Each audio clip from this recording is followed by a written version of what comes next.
Hello students, welcome in MWings academy. आज हम बात करेंगे कि बोर्ड क्लास के अंदर जो मैथमेटिक्स की नोटबुक होती है उसको किस तरह से रिप्रेजेंट किया जाता है। तो इसको मैंने टोटल 15 पॉइंट्स के अंदर डिवाइड किया है। जब भी आप एग्जाम के अंदर बैठो तो इन 15 पॉइंट्स का आपको ध्यान रखना है। 9 पॉइंट्स तो मैंने यहाँ पे मेंशन कर दिए हैं, कुछ पॉइंट्स हम इसके बाद कंसिडर करेंगे क्योंकि इनको एक एक पॉइंट को हम एक्सप्लेन करते जाएंगे यहाँ पे। तो सबसे फर्स्ट अगर हम बात करें, जब आप बोर्ड एग्जाम में बैठते हो और आपको क्वेश्चन पेपर मिलता है, उसके बाद से ये पॉइंट अप्लाई हो जाएंगे। तो फर्स्ट पॉइंट क्या है, सबसे पहले आपको क्वेश्चन पेपर को रीड करना है। रीड कर लिया क्वेश्चन पेपर, उसके बाद क्या करना है, उसके बाद आपको सर्कल करना है उन डाउटफुल क्वेश्चंस के ऊपर जो कि आपको परेशान कर रहे हैं। हो सकता है आपको एक क्वेश्चन परेशान करे, हो सकता है आपको 2 या 2 से ज़्यादा क्वेश्चंस परेशान करें, या फिर हो सकता है आपको कोई भी क्वेश्चन परेशान नहीं करें। तो अपने अकॉर्डिंग अगर आपको कोई क्वेश्चन परेशान कर रहा है तो पढ़ते टाइम उस पर सर्कल मार्क कर लीजिए। फिर क्या करना है, थर्ड स्टेप जो आपको ध्यान रखना है, या थर्ड पॉइंट क्या है हमारा, रफ वर्क कहाँ करना है आपको। रफ वर्क करना है आपको लास्ट वाले पेजेस के ऊपर, ये आपको ध्यान रखना है। फिर क्या करना है, अब कुछ बातें हैं, जब आप सॉल्यूशन लिखोगे तो आपको कुछ बातों का क्या करना है, स्पेशली ध्यान रखना है। फोर्थ पॉइंट हमारे को बता रहा है कि शॉर्ट फॉर्म्स का यूज नहीं करना है। जैसे कि बात करें अगर हम पाइथागोरस थ्योरम है तो आपका शॉर्ट फॉर्म आपको यूज नहीं करना है पीटी, ठीक है। पूरा लिखना है आपको पाइथागोरस थ्योरम। जैसे कि कोई फॉर्मूला आ रहा है P अपॉन आपका हाइपोटेनस, यानी कि परपेंडिकुलर और हाइपोटेनस है इसका मतलब, तो आपको कभी भी शॉर्ट फॉर्म का यूज नहीं करना है, ठीक है। फिर क्या करना है आपको, फिफ्थ पॉइंट है हमारा मिस्टेक्स। अगर मान लो बाय द वे आपसे कोई मिस्टेक हो जाती है तो फिर आप उसको इस तरह से कट नहीं करोगे या ऐसे ऐसे कट नहीं करोगे। आपको क्या करना है, सिंगल लाइन ड्रॉ करनी है उस मिस्टेक के ऊपर, जिससे एग्जामिनर को आसानी से पता चल जाएगा कि यहाँ पे इसके अंदर मिस्टेक है, ठीक है। नेक्स्ट पॉइंट है हमारा यूनिट। अब जब भी आप किसी क्वेश्चन को सोल्व करते हो तो आप क्या करते हो, जल्दीबाजी में या कोई प्रेशर की वजह से यूनिट पे ध्यान नहीं रखते।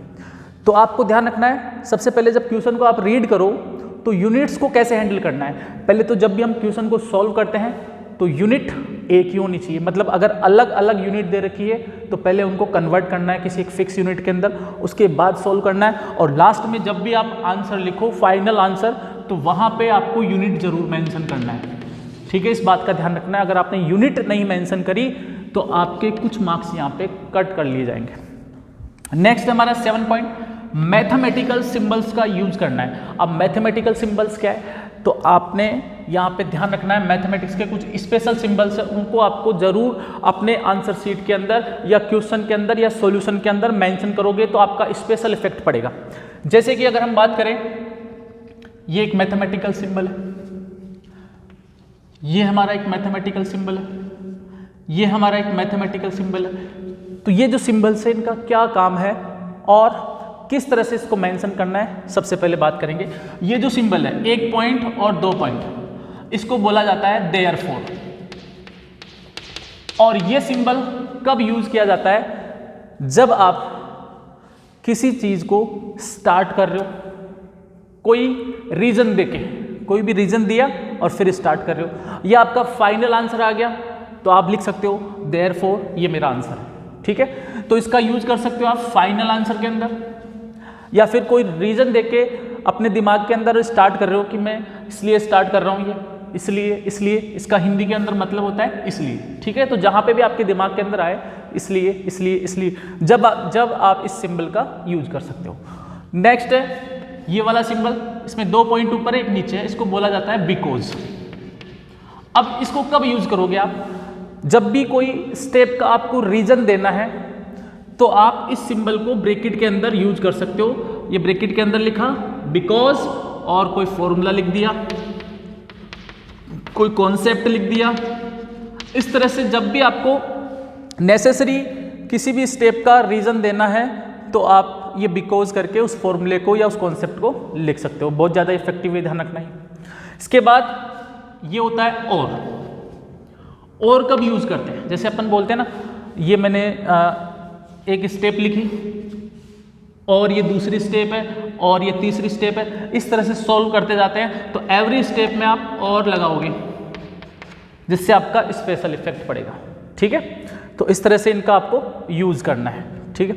नेक्स्ट है हमारे पास स्टार्ट। अब क्वेश्चन पेपर को स्टार्ट कहाँ से करना है आपको, ये तो सारी बातें हो गई हमारी बीच के अंदर। आपको जैसे कि कुछ प्रॉब्लम होगी तो आपको क्या करना है क्या नहीं करना है, लेकिन अब क्वेश्चन पेपर को स्टार्ट कहाँ से करना है। क्वेश्चन पेपर के अंदर हो सकता है A section, B section, C section, D section या किसी के अंदर ABC सेक्शन हो।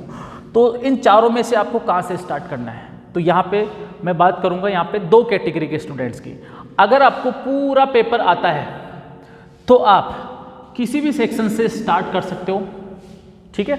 लेकिन आपको ध्यान क्या रखना है, आपको ध्यान ये रखना है कि जैसे आपने ए सेक्शन सेलेक्ट किया है तो फिर इसके पूरे क्वेश्चन आपको सीक्वेंस में, यानी कि सीक्वेंस का मतलब ये है कि ए सेक्शन के सभी क्वेश्चन आपको एक साथ करने हैं। ऐसे नहीं कि ए सेक्शन का कोई क्वेश्चन छोड़ दिया आपने और लास्ट में कर रहे हो, या ए सेक्शन के अंदर बी सेक्शन का क्वेश्चन लिख रहे हो, ये नहीं करना है। आपको एक सेक्शन के क्वेश्चंस को एक साथ हैंडल करना है। अब चाहे तो आप लास्ट से स्टार्ट कर लो, इसके पूरे क्वेश्चन होने के बाद सी पे आ जाओ, सी पे स्टार्ट कर लो, बी पे आ जाओ, ए पे आ जाओ, या फिर ABCD या फिर BCD किसी भी सेक्शन से स्टार्ट करो, लेकिन वो सेक्शन के क्वेश्चन आपके एक जगह होने चाहिए, ठीक है। मेरा कहने का मतलब ये है, अगर आपको ज़्यादा स्टार्टिंग के अंदर अगर हम करते हैं तो क्या करते हैं, अच्छे से राइटिंग जमा के लिखते हैं।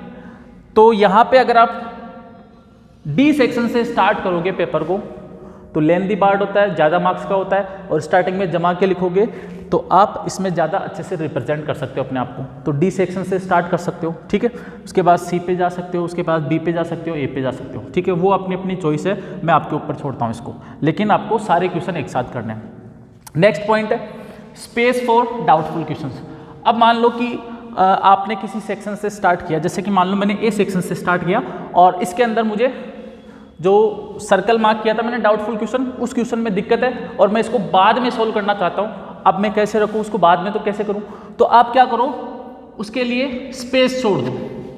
उस क्वेश्चन के लिए स्पेस छोड़ना है आपको। कितना स्पेस छोड़ना है, अब आपको आइडिया लग जाएगा कि हाँ मैं इसको बाद में इतने लाइन में या इतने पेजेस के अंदर कवर कर सकता हूँ। तो उस हिसाब से आपको स्पेस छोड़ना है ताकि उस सेक्शन का वो क्वेश्चन उसी सेक्शन में रहे। ये बात आपको ध्यान रखनी है। तो ये 9 पॉइंट मैंने आपको क्लियर कर दिए हैं। इसके अलावा बाकी जो रिमेनिंग पॉइंट्स है अब हम देखते हैं, तब तक आप इसको नोट कर लो। 10th पॉइंट है अपना स्पेस फॉर न्यू क्वेश्चन। यानी कि अक्सर ये सवाल रहता है बच्चे के मन के अंदर कि जब मैं एक क्वेश्चन से दूसरे क्वेश्चन पे जब जंप करूंगा तो कितने लाइन मुझे स्पेस के रूप में छोड़ने चाहिए। तो देखो इसके लिए क्या करना है आपको, कम से कम एक से दूसरे क्वेश्चन में जब आप जंप करो तो कम से कम 2 लाइन तो आपको छोड़नी है। ज़्यादा आप चाहो तो 3 भी छोड़ सकते हो, कोई दिक्कत नहीं है, तो ज़्यादा अच्छा लगेगा आपका। और जब एक क्वेश्चन से दूसरे क्वेश्चन पे जंप करो इतनी लाइन तो आपको छोड़नी है। इसके साथ ही अगर आपके पास टाइम है लास्ट के अंदर जब क्वेश्चन पेपर पूरा हो गया है तो पेंसिल से आप लाइन खींच के भी आप सेपरेट कर सकते हो क्वेश्चन को। इससे थोड़ा सा आपका प्रेजेंटेशन अच्छी लगेगी क्वेश्चन की, ठीक है। इसके बाद नेक्स्ट पॉइंट है 11 टाइप ऑफ क्वेश्चन। अब देखो ये क्या करना है इस पॉइंट के अंदर, आपको क्वेश्चन का टाइप के अकॉर्डिंग उसको सोल्व करना है। यानी कि हमारे पास मैथमेटिक्स के अंदर अगर हम बात करें तो किस किस टाइप के क्वेश्चन आते हैं, फाइंड करने वाले आते हैं। तो फाइंड करने वाले को कैसे करना आपको। इसके अलावा हमारे पास कंस्ट्रक्शन का क्वेश्चन आता है, ग्राफ का क्वेश्चन आता है, प्रूव करने का क्वेश्चन आता है, ठीक है। या फिर कोई डायग्राम वाला क्वेश्चन आता है जैसे कि सरफेस एरिया वॉल्यूम वाला,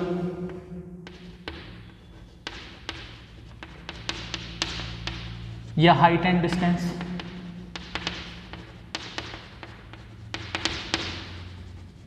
तो इन क्वेश्चंस में आपको स्पेशल ध्यान रखना है। जैसे फाइंड करने वाला क्वेश्चन आ रहा है तो आप पहले प्रॉपरली पूरा लिखो क्वेश्चन के अंदर क्या गिवन है। क्वेश्चन को पढ़ो, पढ़ते आपको पता चल जाएगा क्वेश्चन में क्या दे रखा है। उसके बाद जो आपको ये दे रखा है आपने लिख दिया। इसके बाद आपको क्या निकालना है उसको लिखो। जैसे कि मान लो मुझे किसी ऑब्जेक्ट की हाइट निकालनी तो मैं उसका आगे ऐसे क्वेश्चन मार्क लिखूंगा। यानी कि पहले मुझे क्या दे रखा है क्वेश्चन के अंदर से वो लिख लो आप, उसके बाद क्या निकालना है उसके आगे क्वेश्चन मार्क लगा दो, या फिर अगर ये नहीं करो तो टू फाइंड करके उसको लिख दो जो निकालना आपको। उसके बाद क्या करना है, आप स्टार्ट कर सकते हो बिकॉज से, बिकॉज वी नो दैट, इस तरह से ठीक है। फिर जो भी उसका फॉर्मूला है वो आप लिख सकते हो, इसकी स्टेप्स लिख सकते हो, सोल्व कर सकते हो। उसके बाद क्या करना है आपको, जब आपका फाइनल आंसर आ जाए तो देयरफॉर लगा के उसको बॉक्स में पैक जरूर करना है आपको, इससे आपका अलग ही लगेगा क्वेश्चन, ठीक है। इसमें टाइम जरूर लगेगा आपका, लेकिन अगर आपकी स्पीड अच्छी है और अगर आपको अच्छे से एक्सप्रेस करना है तो इस तरह से क्वेश्चंस को आप सोल्व करो, ठीक है। नेक्स्ट है हमारे पास कंस्ट्रक्शन वाले क्वेश्चंस में आपको स्पेशल ध्यान रखना है। हाँ, इसके अंदर क्या करना है आपको, आप देखो डायग्राम बनाओ। सबसे पहले तो सबसे फर्स्ट क्या बनाओ, डायग्राम बनाओ। जो भी आपका डायग्राम बन रहा है वो डायग्राम बनाओ। कैसा डायग्राम बनाओ, रफ डायग्राम बनाओ। पहले एक रफ डायग्राम बना लो ऐसे ही, ठीक है। उसके बाद क्या करो, उस रफ डायग्राम को देखते हुए आपको कंस्ट्रक्शन करना है।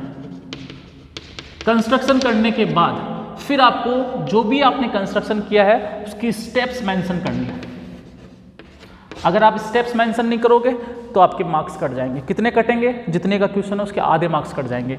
तो आधे मार्क्स तो कंस्ट्रक्शन के होते हैं और आधे मार्क्स स्टेप्स के होते हैं। तो कंस्ट्रक्शन वाले क्वेश्चन में आपको ध्यान रखना है, रफ डायग्राम बनाना है, उस डायग्राम का कंस्ट्रक्शन करना है और उसकी स्टेप्स लिखनी है। नेक्स्ट हम बात करेंगे ग्राफ वाले क्वेश्चन की। देखो ग्राफ वाला क्वेश्चन बहुत इंपॉर्टेंट है। क्यों इंपॉर्टेंट है, क्योंकि अगर इसके अंदर आपने मिस्टेक कर दी तो आपके मार्क्स आसानी से कट सकते हैं, और अगर आपने मिस्टेक्स नहीं करी तो आपके पूरे मार्क्स आसानी से आ सकते हैं, ठीक है। तो ग्राफ के अंदर सबसे पहला काम क्या करना है, मान लो एक ग्राफ पेपर है अपने पास। सबसे पहले तो अपना रोल नंबर लिख दो आप ग्राफ पेपर पे ऊपर, ताकि इसको जब हम अटैच करते हैं और ये अगर हमारे नोटबुक से बाहर चला जाता है, खो जाता है, तो जब कभी किसी को मिलता है तो वो रोल नंबर से उसको मैच करके उसमें रख सकता है, ठीक है। तो रोल नंबर आपको जरूर मेंशन करना है, सबसे फर्स्ट काम ये है। उसके बाद क्या करना है आपको, इस ग्राफ पेपर के अंदर केवल और केवल पेंसिल का यूज करना है आपको, पेन का बिल्कुल भी यूज नहीं करना है, ठीक है। फिर जो भी आपका ग्राफ आया है उस ग्राफ को आप बना लेना, ठीक है। बनाने के बाद आपको ध्यान रखना है कि स्केल जरूर मेंशन करना है। जो भी आप स्केल ले रहे हो स्केल के मार्क्स कटते हैं, ध्यान रखना। ग्राफ के अंदर स्केल लेना है आपको, एक्स पे कितना स्केल है, वाई पे कितना स्केल है, प्रॉपर स्केल लेना है। और जो भी आपका ग्राफ बन गया, अब वहाँ पे आपको मेंशन करना है कि जो ग्राफ बना है वो 3 कंडीशंस में से कौन सा है, यानी कि पैरेलल वाला है, इंटरसेक्टिंग वाला है, कोइंसिडेंट वाला है। वो कंडीशन आप लिख सकते हो। कहाँ पे लिखोगे, जहाँ पे आपका डायग्राम बन गया उसके अलावा आपके पास 2 या 3 पोर्शन खाली रहेंगे, उसमें लिख सकते हो। तो एक में स्केल लिख दिया या कहीं पे आपका कंडीशन लिख दी। कंडीशन लिखने के बाद आपका अगर इंटरसेक्टिंग वाला है तो एक्स और वाई की वैल्यूज आएगी, वो भी आपको मेंशन करनी है, ठीक है। तो इस तरह से ग्राफ वाले क्वेश्चन का आपको ध्यान रखना है। नेक्स्ट है हमारे पास प्रूफ वाले क्वेश्चन। अब प्रूफ वाले क्वेश्चन को कैसे करना है, तो प्रूफ वाले क्वेश्चंस के लिए स्टेप्स है। मैं एक बार बोर्ड को रफ कर लेता हूं। तो देखो प्रूफ करने वाले क्वेश्चंस में आपको क्या करना है, इसके अंदर भी पर्टिकुलर स्टेप्स है, वो आपको ध्यान रखनी है। जब भी प्रूफ करने का क्वेश्चन आए या टू शो, दोनों का मतलब एक ही होता है, प्रूफ करो या शो करो। तो पहली स्टेप आपको क्या लिखनी है, फर्स्ट स्टेप आपको गिवन लिखना है। जो भी क्वेश्चन में दे रखा है उसको आप राइट कर सकते हो, ठीक है। उसके बाद क्या करना है आपको, क्या प्रूव करना है उसको लिखना है। तो टू प्रूव करना है उसको, टू प्रूफ। अगर ये दे रखा है तो टू प्रूफ, और ये दे रखा है तो टू शो। जो भी लिखना है लिख सकते हो। अब जो प्रूव करना होगा वो आपको यहाँ पे मेंशन करना है। अगर क्वेश्चन के अंदर कोई कंस्ट्रक्शन की रिक्वायरमेंट है तो थर्ड स्टेप आप कंस्ट्रक्शन कर सकते हो। अगर नहीं है तो इस स्टेप को स्किप करके आगे बढ़ सकते हो। तो first step given, second step to proof. To proof में वही लिखना है जो आपसे प्रूव करने के लिए पूछ रहा है। कंस्ट्रक्शन अगर नेसेसरी है क्वेश्चन के अंदर तो करो, नहीं है तो इस स्टेप को स्किप करो। फोर्थ है प्रूफ। प्रूफ में हम वो चीज़ मेंशन करेंगे कि हम इसको कैसे प्रूफ करेंगे। तो प्रूफ लिखना है आपको फोर्थ स्टेप। जब आपका प्रूफ हो जाए पूरा सॉल्यूशन, उसके बाद आपको लिखना है हैंस प्रूफ, ठीक है। इस तरह से आपको सोल्व करना है। और लास्ट हमारा सरफेस एरिया एंड वॉल्यूम और हाइट एंड डिस्टेंस वाले क्वेश्चन। इनमें क्या करना है, देखो ये फॉर्मुलेटिक क्वेश्चन होते हैं, फॉर्मूला बेस्ड होते हैं। इनके अंदर ही नहीं, ज्योमेट्री का कोई भी क्वेश्चन हो, अगर आपको लग रहा है कि उसके अंदर मैं डायग्राम बना सकता हूं तो आप डायग्राम बनाओ। जैसे स्क्वायर का कोई क्वेश्चन पूछ लिया, रेक्टेंगल का, रोम्बस का, या फिर आपका सर्कल का, क्यूब, क्यूबॉइड, ठीक है, हाइट एंड डिस्टेंस वाला, तो उनके अंदर डायग्राम आपको बनाना ही बनाना है। जैसे हाइट एंड डिस्टेंस की बात करूँ तो आपका कोई ट्राइंगल बनाना है, उसके अंदर जो भी कंडीशन होगी वो आपको फुलफिल करनी है। उसके बाद वही फाइंड वाले क्वेश्चन की तरह क्या दे रखा है, गिवन क्या पता करना है, टू फाइंड या क्वेश्चन मार्क, उसके बाद बिकॉज वी नो दैट, और सॉल्व करते करते आपका लास्ट आंसर जो भी आएगा उसको बॉक्स में पैक करना है। और एक चीज़ ध्यान रखना है, ये वाले जो क्वेश्चन होते हैं ये वर्ड प्रॉब्लम से रिलेटेड होते हैं, ठीक है। जैसे इसके अंदर वर्ड प्रॉब्लम हो सकता है, ये वर्ड प्रॉब्लम का हो सकता है, और चैप्टर 3 के अंदर से भी आपका वर्ड प्रॉब्लम के क्वेश्चन होते हैं। तो इनका जो वर्ड प्रॉब्लम में क्वेश्चन पूछा गया है, आपको फाइनल आंसर भी वर्ड के अंदर ही देना है। जैसे कि मान लो आपको किसी बिल्डिंग की हाइट करनी थी, फाइंड, आपने बिल्डिंग की हाइट निकाल ली 10 मीटर। अब आपको इसको लिखना है ऐसे, therefore height of building is 10 metre. Clear है? तो अगर आपसे वर्ड प्रॉब्लम में क्वेश्चन पूछा है तो फाइनल आंसर आपका वर्ड के अंदर ही होना चाहिए, ठीक है। ऐसे नहीं कि यहां तक कर दिया आपने खत्म, वो आपके मार्क्स काट सकता है। कितने काट सकता है? वो काट सकता है, कितने भी काटे उसकी मर्जी, ठीक है। तो इस तरह से आपको ध्यान रखना है टाइप ऑफ क्वेश्चन के अंदर। नेक्स्ट हम बात करें अटेम्प्ट ऑल क्वेश्चन। अगर जिस बच्चे को आते हैं वो तो पूरे क्वेश्चन करेगा, लेकिन जिस बच्चे को नहीं आता है वो भी पूरे क्वेश्चन करने की कोशिश करेगा। सर क्या लिखे, कुछ आता ही नहीं है। अरे बेटा कुछ भी लिख दो, आपको अगर किसी चैप्टर का फॉर्मूला याद है वो लिख दो। आपको क्या करना है, स्टेप्स का ध्यान रखना है, जैसे मैंने बताया वैसे वैसे भी है तो ये स्टेप्स भी लिख दो, और उसके अंदर कुछ भी लिख दो, जितना भी उस चैप्टर के बारे में याद आ रहा है, जो चीज़ याद आ रही है वो लिखो।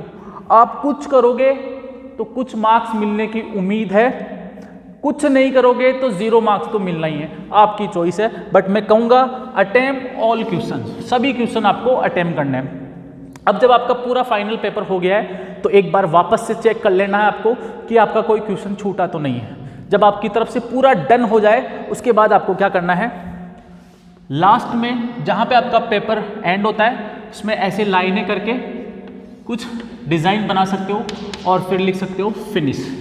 ये आप लिख दोगे तो एग्जामिनर को दिक्कत नहीं होगी, अच्छे से वो आपका रिप्रेजेंटेशन देख के खुश हो जाएगा और कहीं पे भी आपके मार्क्स नहीं काटेगा।